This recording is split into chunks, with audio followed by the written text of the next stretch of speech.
Hello வணக்கம், இது உங்கள் சிவி ஜோன். எல்லாரும் எப்படி இருக்கீங்க? ஏன்னு பற்றினா தரமான சூப்பரான இன்ஃபர்மேஷன்லாம் ஒன் பை ஒன்னாக வந்துட்டுருக்கு. ஏன் வந்துட்டுருக்கு, இப்போயே வந்துட்டுருக்கு அப்படின்னு கேட்டிங்கன்னா, நேற்றே வந்துட்டு சாட்டர்டே அண்ட் சண்டே எபிசோட் முடிஞ்சிருச்சு.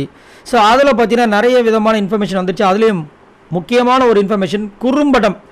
ஸோ குறும்படம் பார்த்தீங்கன்னா ரொம்ப வருஷம் கழிச்சு, அப்பா லாஸ்ட்டாக வந்து கிபி 1945 வந்துச்சுன்னு நினைக்கிறேன். அதுக்கப்புறம் இந்த வாட்டி தான் ஃபர்ஸ்ட் டைம் வந்திருக்கு. அதுவும் இது வந்து குறும்படம் கிடையாது, குறும்பு படம். ஏன் அப்படின்னா முன்னாடிலாம் வந்து தப்பு செய்வாங்க, அதை அக்செப்ட் பண்ண மாட்டாங்க. அப்படியா உங்களுக்கு ஒரு குறும்படம் காமிக்கிறேன்னு சொல்லிட்டு குறும்படத்தை காமிப்பாங்க. அதில் பார்த்தா இது நானா அப்படின்ற மாதிரி போகும். அந்த மாதிரி குறும்படம் கமலஹாசன் அவர்கள் இதில் இருந்ததுக்கு சரிங்களா. ஆனால் இந்த வாட்டி வர இந்த குறும்படம் பார்த்தீங்கன்னா குறும்பு படம். என்னென்னா சீக்ரெட் டாஸ்கில் சாண்ட்ரா பண்ண தில்லுமுள்ளு, அதாவது சாண்ட்ரா ஒரு விஷயம் பண்ணியிருப்பாங்க பார்த்தீங்களா, அந்த விஷயத்துக்கு குறும்படம் போட்டவனு சாண்ட்ராவுக்கு பயங்கரமான கிளாப்ஸ் வந்திருக்கிறதா வந்து ஒரு அப்டேட் வந்திருக்குது.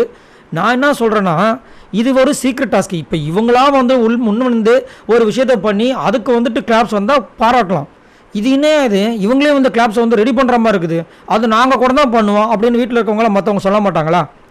கொஞ்சம் எல்லாம் பண்ண விஷயங்கள்லாம் போயிருக்கு, அது மினிமம் கிளாப்ஸ் வந்துச்சு அப்படின்ற மாதிரி போயிட்டுருக்கு. இதில் இன்னும் ஒரு குடும்பம் தெரியுங்களா, போன வாரம் கமருதீன் உங்ககிட்ட எனக்கு எந்த பிரச்சனையும் இல்லை பெருசாக அப்படின்னு சொல்லிட்டு எல்லாரும் போட்டு பிறந்த டைமில் கமருதீனி விஜய் பார்வதியை மட்டும் கொஞ்சம் கம்மியாக வந்து அடக்கி வச்சார்.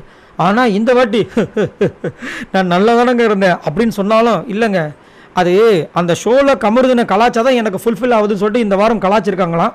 கமருதீனை பாவம் எதில் மனுஷன் மாட்டினான்னு தெரில, கூடவே வந்துட்டு அராராவை போட்டு பொழந்துருக்காங்க போலுது. அந்த மாதிரி அப்டேட் வந்துருக்குது, கதறி இருக்காங்க போல இருக்குது. ஏன்னா ஆக்சுவலாக பார்த்தீங்கன்னா இந்த ஓப்பன் நாமினேஷனில் அரோரா வந்திருந்தால் இந்த வாரம் அரோரா தான் காலி, பிரவீனுக்கு பதில். ஆனால் பிரவீனோட விக்கெட் காலியானதுக்கு முக்கிய காரணமே அரோரா தான்ன்றது இங்கே மிகப்பெரிய ஒரு விஷயம். பட் என்ன பண்ணுறது, இந்த மாதிரி நிறைய அப்டேட்ஸ் தான் வந்திருக்கு. ஸோ உங்களோட கருத்துக்களை சொல்லுங்கள். பயங்கரமான விஜய் சேதுபதியோட எபிசோடுக்காக நான் வெயிட் பண்ணிகிட்ருக்கேன்.